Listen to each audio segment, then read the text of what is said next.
গ্যাসের দাম বৃদ্ধি নিয়ে কেন্দ্রকে নিশানা মুখ্যমন্ত্রীর। নিয়ন্ত্রণ করা হচ্ছে না এবং তাতে সাধারণ মানুষ ভোগান্তি বাড়বে। গ্যাস মানে মানুষের ঘরকন্না, গ্যাসের মজুদ ভান্ডার নেই কেন? গ্রাহকদের হয়রানির অভিযোগে সরব মুখ্যমন্ত্রী। রাজনীতি থেকে অর্থনীতি সব ধ্বংস করে দিয়েছে।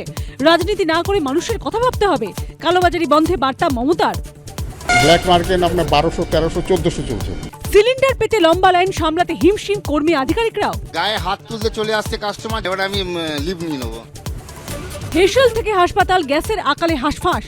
একাধিক হাসপাতালে রোগীর রান্না, ক্যান্টিনে সিলিন্ডার সংকট। পরিস্থিতি মোকাবেলায় বৈঠক স্বাস্থ্য ভবনের। হরমুজ প্রণালীতে টার্গেট ভারতমুখী জাহাজ। কান্ডালা বন্দরে আসার পথে থাইল্যান্ডের জাহাজে হামলা, উদ্ধার 20 নাবিক, নিখোঁজ 3। মুখ্যমন্ত্রীর অবিচারের অভিযোগ নিয়ে ইঙ্গিতপূর্ণ মন্তব্য বিদায়ী রাজ্যপালের। My esteemed constitutional colleague, the Chief Minister, when she makes a statement, she would have a reason for saying that. শনিবার ব্রিগেডে প্রধানমন্ত্রী সরকারি সভায় মুখ্যমন্ত্রীকে আমন্ত্রণ নীতিন গাডকারির। লোকভবনে পালাবদল, আজ শপথ নেবেন নতুন রাজ্যপাল RN রবি। ঘণ্টাখানেক সঙ্গে সুমন, রাত 8টা।